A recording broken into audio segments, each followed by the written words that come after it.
Screen पर दिखाई दे रहे इस बुजुर्ग को देख रहे हैं आप। इन्हें देखकर और इनकी कहानी सुन आप ये जरूर कहेंगे कि इतनी हिम्मत इनमें कहां से आई।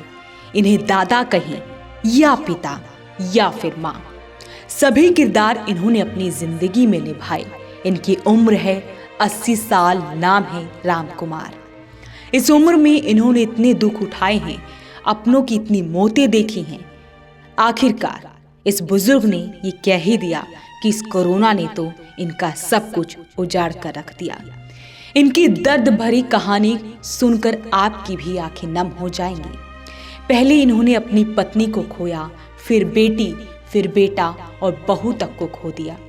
घर के 4 सदस्यों को खोना और उसके बाद भी हार नहीं मानना, ये तो बस ये ही कर सकते हैं। लेकिन एक दौर आया कोरोना का, जिसने सब कुछ ठप करके रख दिया। जिंदगी मानो रुक सी गई। लेकिन इस कोरोना की वजह से इस बुजुर्ग पर इतना बड़ा पहाड़ टूटेगा, शायद ये इन्हें भी मालूम नहीं था। इनके पास सिर्फ जीने के 2 ही सहारे थे, एक पोता और एक पोती। सोचा अब इन्हीं को मैं पालूंगा और ये मेरे, मैं इनका सहारा बनूंगा। लेकिन किस्मत को ये भी नामंजूर था। दादा ने पोते को इतने सालों तक पाला पोसा और जब वो 19 साल का हुआ तो उन्होंने उसे ई-रिक्शा दिलवाई ताकि वो अपने पैरों पर खड़ा हो सके, क्योंकि बुजुर्ग दादाजी के शरीर की एक साइड पैरालाइज्ड हो गई थी। दादा के अंदर काम करने की हिम्मत नहीं थी। पोती स्कूल जाती थी, लेकिन वक्त आ गया कोरोना का।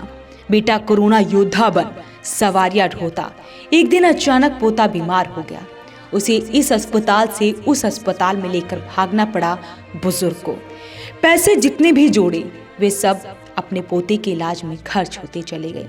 दादा ने फिर भी हिम्मत नहीं हारी, लेकिन उनकी हिम्मत उस वक्त टूटी जब इनके सामने ही इनके पोते की कोरोना की वजह से मौत हो गई। बस ये सारा तोड़ दिया। सच्चाई है, सारा तोड़ दिया। मेरे कहीं जो गन रहा है, मेरी तो लाइफ खत्म होगी कुल मिला के, समझे।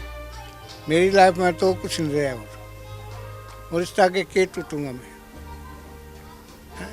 इतनी मौतें हुई घर में, मैंने कभी परवाह नहीं करी। बेटा गया, बहू गई, मेरे घरवाली गई, बेटी गई, हैं। ये 5वीं मौत है। 5वीं मौत ने मैं हिला दिया। 4 मौतों में मैं हिला नहीं था, साफ बात होता। 4 मौत तो मैं ये सोच के भी चलो परमात्मा जो कर रहा ठीक कर रहा, लेकिन बच्चे मैं पाल लूँगा। लेकिन अब मैं सारा हिल गया, क्योंकि मेरी शक्ति नहीं है। मेरा शरीर भी ऐसा नहीं है कि मैं कोई किसी के पास से कोई नौकरी कर लूँ, किसी के पास जाके काम कर लूँ।